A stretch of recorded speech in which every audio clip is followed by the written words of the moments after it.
Hello and welcome back for another Knit Your Aesthetic video. This week we're covering Mermaidcore.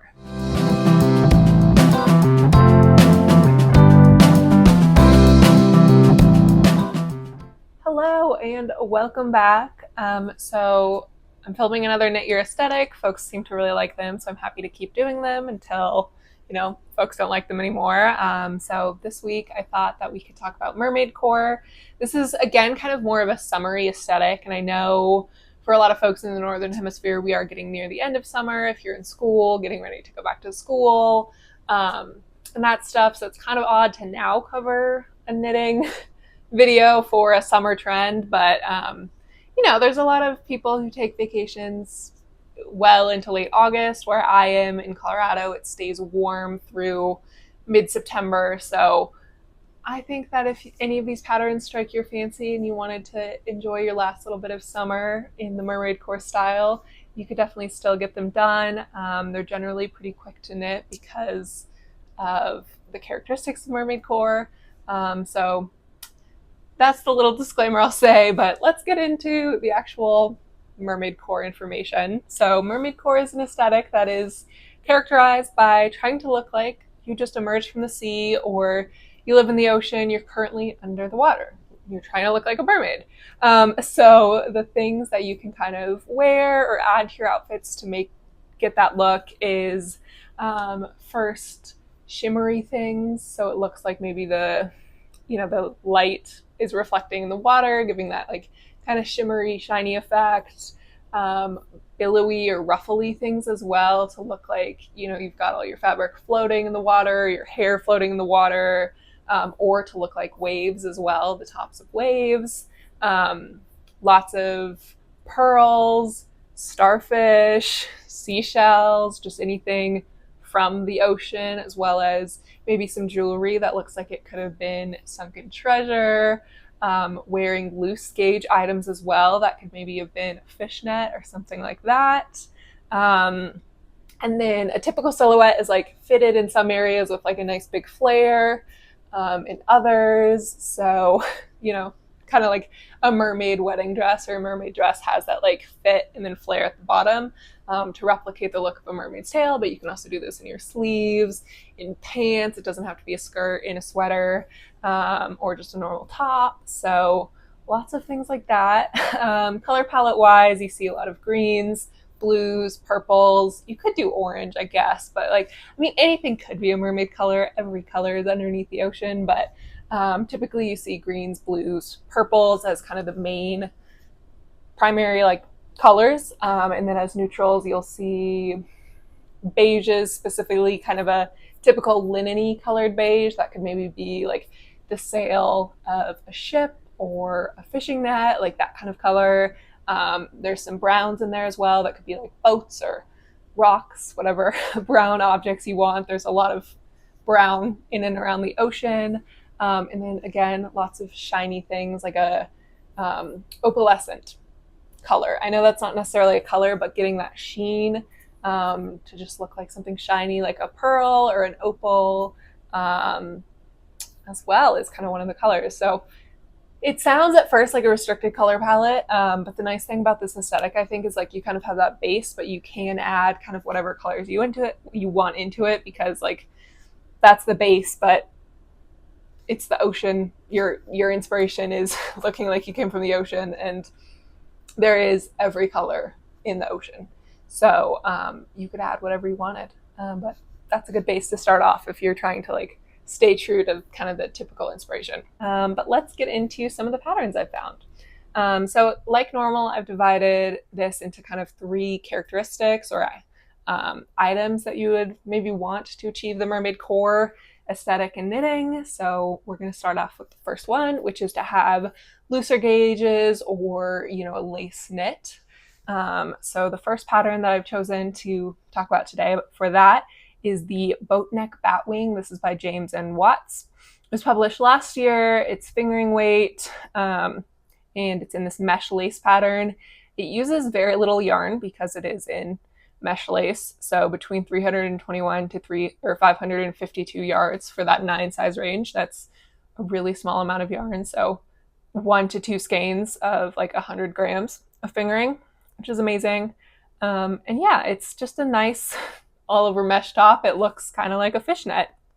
And you could layer this really nicely to get a mermaidcore look. I think especially this is cool because there's a lot of mesh tops in knitting. Like James and Watt specifically has a few different patterns, but I think that this one gives the best mermaidcore vibes because it's a little bit looser in the shoulders, so it's got that kind of flowiness and looser at the bottom as well. So I felt like maybe it looks more like a repurposed fishing net than some other mesh tops that are meant to be more tight fitting. The next pattern in this kind of loose gauge look is called the Siren Swim Skirt. It's by Park Williams, or Park and Knit as well. This is another fingering weight pattern, and it has this drop stitch motif. So it's kind of, I would be terrified to knit this, but basically you knit up, you know, a big section and then you just drop one of the stitches you're knitting and pull out that whole column to just have like a column of lines where your stitches were, so that you get this really cool loose gauge kind of stripy look. I think it's really a really nice silhouette, and you can see in the name it's called the Siren Swim Skirt. Sirens are kind of mermaids as well, so it pulls really closely to the aesthetic here to have it be the siren skirt for the mermaidcore. So yeah, I really love this pattern as well. It is, if I did not already say, fingering weight again, and also uses quite a small bit amount of yarn because it's loose gauge, so between 425 to 915 yards for also a 9 size range. So, you know, you're looking 2 to 3 skeins of yarn for a beautiful swim cover-up skirt or like a nice layering piece as well. So yeah, that's great. Next one, there's certain designers that just have, like, designers show their own aesthetics in their projects. I think I've talked about this before in maybe my Coastal Grandma video, but I'm featuring Park Williams again right after I just showed you the Siren Swim skirt. The Crumpet Camisole just came out from Park Williams as well. And it's the way she's got it styled. It's kind of this cottagecore, like picnic. She's got her hair in little bows kind of vibe. But I think that you could very easily make this mermaidcore, especially like her sample in this kind of linen beige color, really looks mermaidcore to me. Like, it's got the nice open gauge. It's an easy, pretty simple lace pattern. So it could be, you know, a fishing net of some kind, or just an open net of some kind in the ocean. But it's a nice tank top. I like that it's a tank versus, you know, a t-shirt or a longer garment or a skirt. And yeah, I love too, it's kind of got these like, looks like maybe cables, or it just might be part of the lace pattern, but it gives the effect of cables. And I think that it would be another great loose gauge mermaidcore pattern. It is a sport weight, and it uses between 185 to 435 yards for the 9 size range again. So again, really reasonable, 1 to 2 skeins of yarn for all sizes. Hers is pretty cropped. If you wanted to make it longer, you'd need a little bit more, but still very, very reasonable yardage requirements, and a really fun top that I think you could really style to look very nice in mermaidcore. So yeah, that's Crumpet Camisole. And normally I only feature like 3 things per the 4. I divide it into 4 categories, have 3 things each, but for this one I couldn't resist adding a 4th pattern, and this 4th pattern is the Kylie pullover. This is by Irene Lynn, and it's another loose gauge pattern, but I liked this one because it's a sweater. It's also got kind of flare sleeves and kind of a high-low hem. I don't think it's on purpose. I think just the way that she's kind of wearing it, she has it pulled up higher in the front than the back, but it ends up looking kind of high-low the way she styled it with these bell sleeves. There's also the option to make it a tank top, or not a tank top, a t-shirt, rather than a full sweater, which is nice. And I think that the cables really add something. It's still got, like, you know, a lot of pretty simple lace pattern otherwise that looks more like mesh rather than complex lace. But the cables really simple cables really just add to it. And I think it makes a really wonderful piece that would look beautiful styled over a bralette or a swimsuit, or something like that, or like a long dress that kind of flares out like a maxi dress, to look like the Mermaidcore. This one is in worsted weight, and it uses between 962 and 1,442 yards of yarn. This one only comes in 5 sizes. I normally try to feature patterns that have more sizes, but this one doesn't come in them, and I still wanted to show it off because I think it is a really great pattern that could fit into Mermaidcore very well. So yeah, it's a great pattern. And let's move on to the next category, which I think is really fun. And this category is ruffles. So adding like big ruffles, not tiny little like more fanciful ruffles. I even have ruffles like here, not this kind of ruffle. I'm talking a big ruffle. Like lots and lots of stitches kind of ruffles, is the next category on tops of any kind. Like I think I have, yeah, I have a cardigan here. I'll talk about a camisole pattern, and I'll talk about a t-shirt pattern. You could do ruffles on skirts, on anything, like scarves, whatever you wanted, just adding ruffles to look like the waves of an ocean, the kind of tendrils or feet, what do you call it, comes off a jellyfish, but the bottoms of a jellyfish, like whatever your inspiration is, there's lots of kind of ruffly, billowy things in the ocean. So that's why we're featuring that now. The first one I'll talk about is the Ruffle cardigan. This is by Nordlund, and I could not find it on Ravelry, so I've linked her website, and I'm looking at her website. So if I present any different information, it's because I'm looking in a different place than normal. But it's a beautiful cardigan that is just, it's a pretty simple cardigan. It ties in the front though, and along the tie are just these huge ruffles. And I think that it's a really fun look, a really just great silhouette, wonderful piece. And yeah, with the big ruffles, like it looks kind of like the ocean. I remember the knitting page test knitted this, and her version's blue, and she kept talking about like, oh, it looks like waves, like this is my waves cardigan, and I could not agree more. So I knew that when I was going to cover Mermaidcore, this was one of the first patterns that I wanted to feature. So this one calls for, oh my gosh, Cardiff Cashmere Classic. I think that's a sport weight yarn. And there's 7 sizes here. It's a beautiful cardigan. And I think, yeah, would really serve. It also kind of has that fit and flare feel where you tie it tightly around your waist, and so it does fit there. But the ruffle flares out, so it's got like this dichotomy to look Mermaidcore. I love it. The next pattern I'll talk about is the Sunset Camisole. This is by Sari Nordlund, and it's a really simple camisole, but it's got a huge ruffle just running right down the front. And I think that this is a really great adaptation of Mermaidcore. Obviously, I don't think Sari made this pattern thinking, oh, I want it to look Mermaidcore. I don't. But it's a really great pattern for getting that look if you did it in like a blue or a purple, or maybe even I've seen like you can get that glitter yarn, doing this in that kind of sparkly yarn, maybe just the ruffle to hold some sparkle, to add some sheen. Something like that would be really cool. And yeah, it's just got this big ruffle that would have some nice movement to it. But otherwise it's a simple V-neck, I-cord strap cardigan, or not cardigan, camisole. So I really like this one, and I would highly suggest it.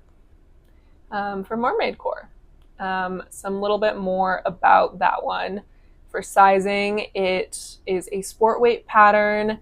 It comes in 9 sizes, and it uses between 448 to 875 yards of yarn. So probably 3 to 4 skeins of yarn for this pattern, which pretty reasonable.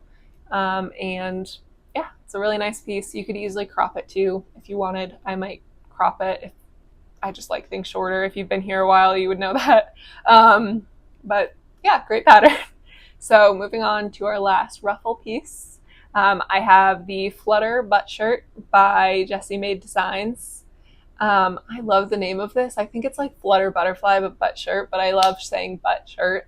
But this is by Jessie Made Designs. It is just a really simple t-shirt, but it's got these nice ruffles on the shoulders and then a ruffle at the bottom. And I think that it is really cute. There is a matching shorts pattern, and it's kind of styled as PJs, but I would just wear the shirt, you know, out and about. And I think that it's a beautiful shirt and would look great in a blue, a purple, whatever color you really wanted. But for Mermaidcore, maybe a teal blue, seafoam green, like a lilac, any of those would give you that look. But yeah, it's just nice ruffles, flowy ocean vibes.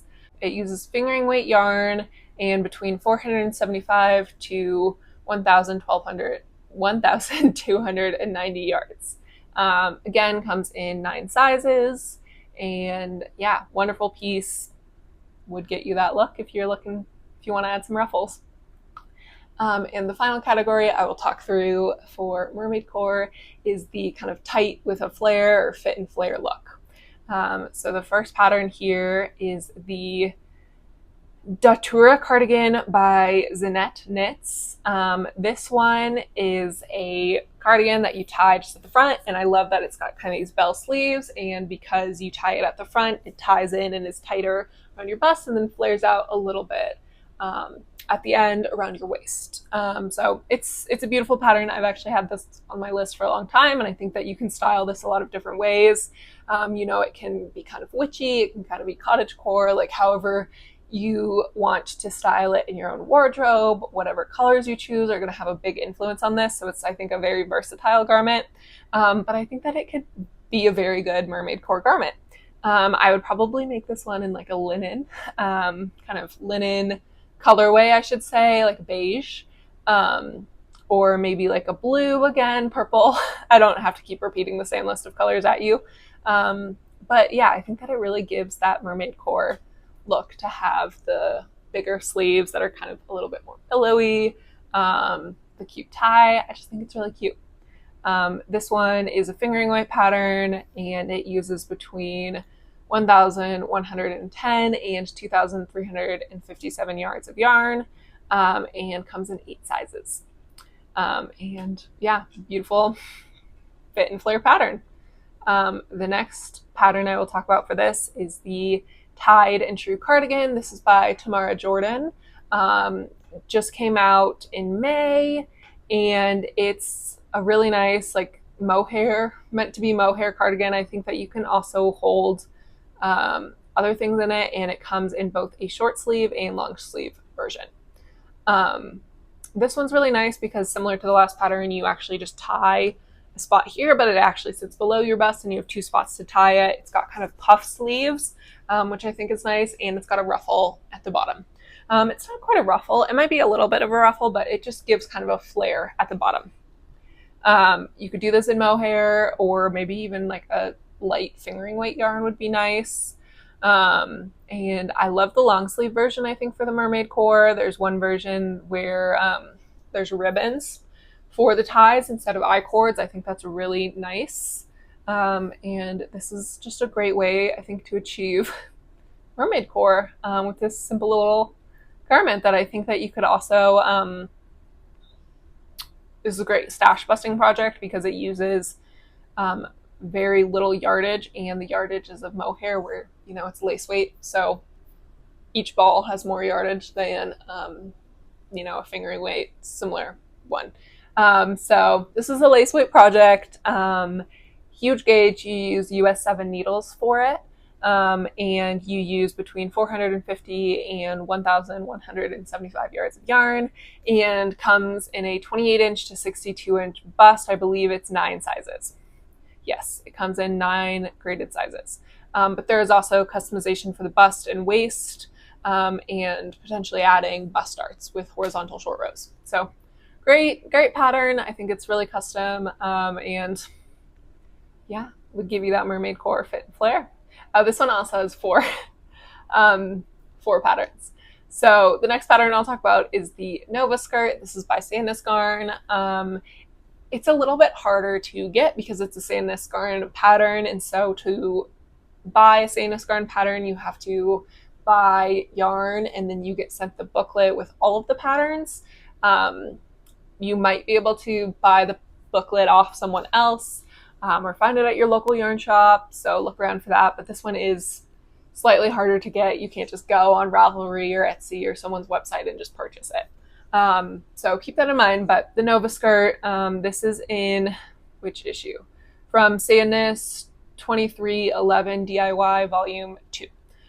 So it's a wonderful skirt. It comes in 2 different lengths, but I really like that it's more fitted, and I like the longer version. But it's kind of fitted at the top, and then it just slowly, it's like a little bit of an A shape skirt, but it's not too intense, but you end up with just a more flared out bottom, and it fits, you know, the waist and the hips pretty well, and pretty closely. So I think this one's stunning. I think I've talked about it before in maybe my Chicken Girl video, but I can't get over it. So here it is again. You could also do the shorter version. I don't know. I like long skirts, and I think for Mermaidcore, the longer, the flowier, the better. But if you are more comfortable knitting up the smaller, shorter version, you could definitely make it go Mermaidcore as well. Again, it would save you a lot of yarn to do it that way too. So either way. But this is a fingering weight skirt, so it would take forever. It's on US 2.5 needles. So this one, maybe start preparing for it to wear next summer if you like it, and want to style it for Mermaidcore, because 2.5 needles, and it is so long. So this is miles and miles of, I think it's in twisted rib too. What is it in? I think it's twisted. No, it's just rib, but it is miles and miles of rib. I can't tell if it's 1x1 or 2x1 or 2x2, but a lot of rib on very small needles. So yeah, get started now. It comes in 9 sizes, and Sadness yarn patterns are really weird about telling you how much yarn you need, but you need a fair amount of yarn. If you are interested in it, and look at the Sadness yarn website, click this pattern, and it'll tell you how much yarn you need exactly in your size. So I recommend doing that. It recommends either the Pure Gent or the Sadness yarn tweed recycled. I would maybe do this in like a linen. I don't know if I'd want a full skirt in wool, but to each their own. That's what they recommend, and it is really beautiful. It does have a matching top too. I think it's the Nova top, which would make sense, but yeah, whatever you wanted on that one. But getting to the final pattern here. So the final pattern I'll talk about today is the Cottage Core Crop. This is by Kate Garden. And I think that this is just a really nice top. It's called the Cottage Core top, so obviously it's meant to be kind of more of a Cottage Core style. But I think that it can go Mermaidcore too. It's also got like, it's actually a ruffle, but it's got like a fit and flare look on it. It is more, you know, fitted on the top. I like all the little buttons, and I think you could do like cute pearl buttons for this to maybe get that Mermaidcore look, or like little starfish buttons, whatever you can find for that. But I think also the raglan with the holes is nice. It kind of adds that like hole texture element as well. So it's great.